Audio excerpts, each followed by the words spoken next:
What's up, YouTube? This is my 2011 Chevy Avalanche 2-wheel drive. Right now we're sitting on a leveling kit. This thing is an RC 2.5 lift. Start with the front end. Got the headlight and the grill set up. The HID kit, I think they're 10K. Alright, and then we got the 32-inch tires. They're wrapping around 20-inch rims, Fuel Mayhem.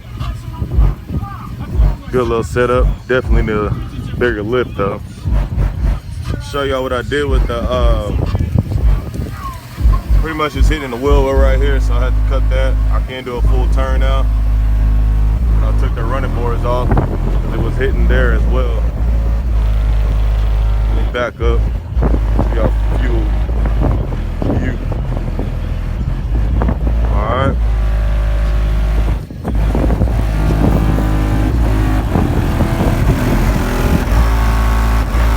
Y'all don't even want to know what's back there, but yeah.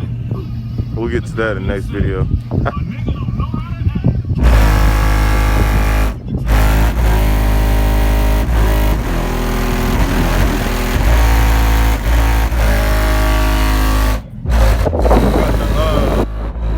Exhaust Flow Masters sound pretty damn good. I think they came with the truck. Yeah, that's about it. I'll upload more videos per request. I know y'all want to hear a drive-by, so I'll do that as well. Yeah, said 2011 Avalanche, just a front end lift. Y'all let me know what y'all think.